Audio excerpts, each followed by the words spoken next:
16h-18h sur Europe 1, Historiquement Vôtre. Stéphane Bern. Chaque après-midi dans Historiquement Vôtre, Jean-Luc Lemoyne prend le contrôle de l'émission pour Born to be Alive, un quiz où vous allez, Jean-Luc, tenter de m'opposer à Clémentine, mais vous n'y arriverez pas parce que nous sommes unis comme les deux doigts de la moufle. Hein. C'est bien ce que je pensais. À un moment, ça allait se gâter quand même. Allez, on rentre dans la compétition tout de suite. On va commencer avec une question pour vous, Stéphane, justement. Vous faites le malin. Stéphane, comme vous, Dumbo a longtemps eu des doutes. Puis finalement, il a réalisé ses rêves. Il est comme vous, Dumbo. Comme vous, Dumbo est né en 1941. Ah non, je suis né plus tard. Non, dites la vérité. Le public doit savoir. Mais quand on regarde bien dans ce classique de Disney, il y a quelque chose d'étonnant. Mais quoi ? On peut y voir une caricature de grévistes qui dit qu'ils vont frapper le patron, une caricature de Chinois qui dit qu'il va manger un chien, une caricature de pêcheur doublée avec un accent marseillais. Une de ces trois propositions est exacte. Ah, je serais tenté de dire un chien. Le un Chinois qui mange un chien, moi, effectivement, je dirais la même chose. Ça avait choqué beaucoup. Je dirais ça, oui. Vous partez sur le chien. Le Chinois qui mange un chien. On va aller dans les clichés tout de suite. Allez, va. On regarde. Vous avez perdu. Oh non. Oh, je suis désolé. Ah, moi aussi. Deuxième choix, ça aurait été quoi ? La gravure. La gravure de Grévis. Eh ben oui, c'était ça, c'était la bonne réponse. Une caricature de Grévis disant « We're gonna hit the big boss for a raise ». Il faut dire que la production de Dumbo a été marquée par de fortes grèves, pratiques salariales injustes, absence de contrat, retard de salaire, renvoi sans justification. La grève va durer 5 semaines. Ah oui, quand même. Beaucoup de dessinateurs vont quitter Disney pour monter un nouveau studio, UPA, qui sera plus tard racheté par DreamWorks. Je savais pas ça. Mais enfin, vous êtes moins choqué à l'idée qu'un Chinois mange un chien qu'un gréviste dévore son patron. C'est ça que je comprends, Oui. non ?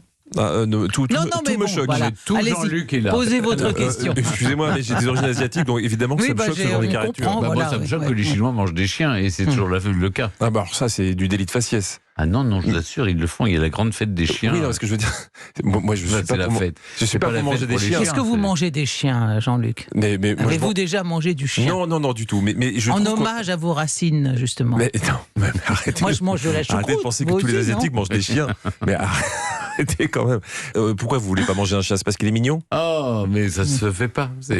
Vous mangez pas. Honnêtement, quand j'ai vu la couverture de Paris Match avec Stéphane, bah, ça m'a Écoutez, don- je crois que la ça viande m'a donné faim. je crois que la viande de chien est très calorique, mais elle n'est guère appétissante, mais c'est peut-être pas beaucoup plus mauvais que du lapin. C'est pour ça, sinon nous Français, nous mangerions du chien. Vous On mange bien des plaisantez. grenouilles Évidemment. et des escargots, pourquoi pas du chien ? Alors, Une question pour Clémentine. Au Japon, en 1966, il va y avoir 462 620 naissances en moins par rapport à 1965. Et tout ça pour des raisons astrologiques. Vrai ou faux ? Oui. Juste un feeling. Écoutez, elle dit oui. Moi, je Excusez-moi. ne développe pas mon oui, mais on gagne du temps, Est-ce c'est que bien. je peux mener ce quiz comme je le souhaite ? Je sais pas. On va mettre ça aux voix, hein, Stéphane. Ouais, écoutez, je vais vous laisser. Ce que je vais faire la prochaine fois, je vous laisse les questions et vous vous débrouillez avec ça, Non, d'accord mais un Il va y gars avoir qui une mange grève. du chien, Stéphane, non, vraiment, là, c'est vraiment Bon, pas on écoute bien. la réponse. Vous avez gagné. Voilà, je vous ai dit qu'elle avait raison. Elle avait raison, mais alors, vous qui êtes si malin, Oui. dites-moi pourquoi. C'est vrai que dans ces contrées. Qu'est-ce que c'est C'est quoi Alors, c'est quoi Première question, on a parlé des Asiatiques qui mangent. Et maintenant, vous dites, c'est contré. Oui, Vous allez avoir C'est des soucis, contrées Stéphane Bern. lointaines, Ouais, bien sûr. où l'astrologie est puissante Un et peu. où on est tout à fait capable de se dire qu'il faut concevoir un enfant Oui, mais qu'est-ce qui s'est dans passé une en année particulièrement. 1966 C'était l'année, est-ce qu'il y a une année liée à l'histoire de la dynastie japonaise ou Non. sur le plan astrologique, une planète ou une comète ou C'est ou l'année un Cheval et Feu. Ah ben Ah, voilà, c'est très bon oui, pour les c'est ça, enfants. ça, Les c'est filles très, qui très naissaient bien, cette bien année, sûr. selon la croyance populaire, voyaient leur futur mariage devenir des échecs. Voilà, c'est à cause de cette croyance-là. Une grande partie des parents ont différé leur grossesse de 12 mois à cause de tout ça. Ah oui, Ah, c'est intéressant ça. puissance de l'astrologie. Exactement. Une nouvelle question pour Stéphane qui peut peut-être égaliser. Si je vous dis joyeuse, Stéphane, C'est Une épée, c'est l'épée de Charlemagne. allez, vous avez gagné. Non, c'est pas ça.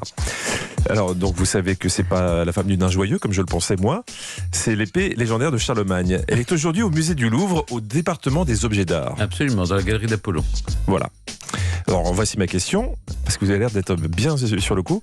Si on l'observe, on ne peut plus voir de fleurs de lys, car Napoléon, pour son sacre, les a fait recouvrir par un fourreau d'un velours vert brodé de laurier d'or. Vrai ou faux? On ne peut plus voir la fleur de lys. Il n'y a jamais eu de fleur de lys sur l'épée de Charlemagne. Il n'y a jamais eu de fleur de lys.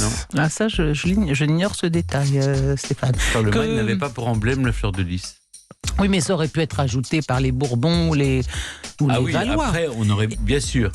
Et c'était quand même tout à fait dans l'esprit du temps de rogner les emblèmes du précédent. Moi, je dirais oui, Napoléon a mis des lauriers d'or.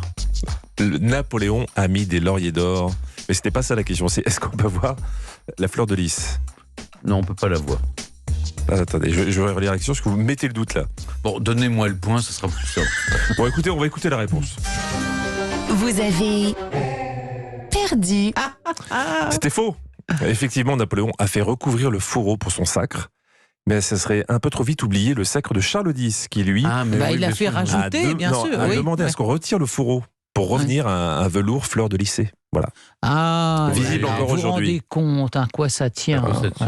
Trahi par Charles X. Non, mais vous ne m'avez pas demandé dans quel état elle était aujourd'hui. Moi, Vous Vous avez demandé si on pouvait voir une fleur de lys. Ce que Napoléon avait fait. non, la question que je me pose, c'est dans quel état êtes-vous, vous-même? Parce que là, vous essayez de m'embrouiller. Je vous vois. Mais la question était mal posée. En plus, oui, parce que est-ce que Napoléon a fait recouvrir l'épée pour qu'on ne voit pas la fleur de lys? Je dis oui. Non, il a demandé, revanche, il a demandé si on voyait encore une fleur de lys. Ouais, Vous êtes sûr écoutez, vous avez dit joyeuse, vous l'avez reconnue. Allez, je vous donne le point. Vous me faites de la peine, vraiment.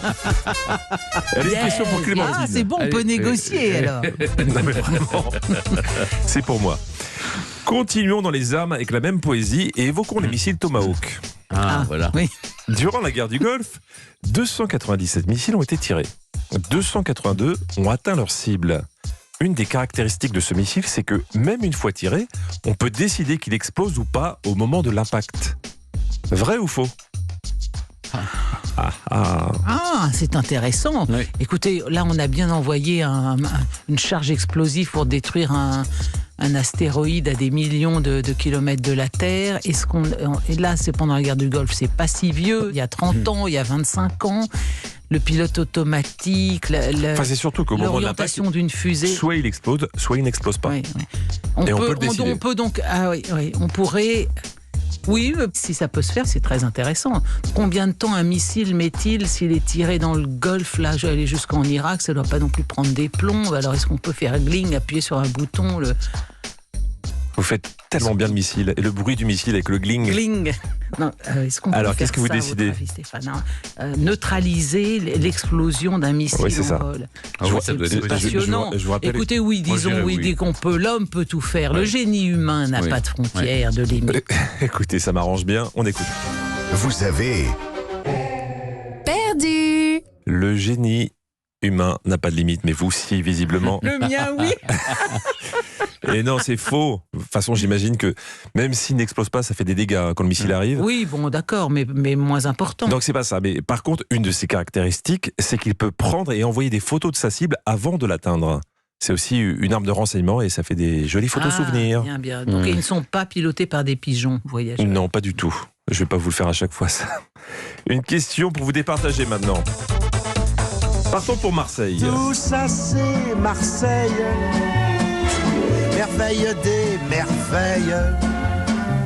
La mer est bleue, le soleil brille. Et plus précisément, on va aller dans la pointe sud du 15e arrondissement, dans le quartier qu'on appelle les Crottes.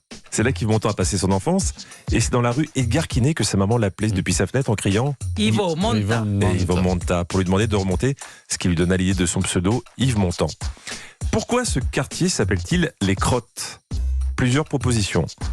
Parce qu'il y avait une boutique de chocolat, parce qu'il y avait un des premiers parcs à chiens, parce qu'il y avait des auberges voûtées. 3.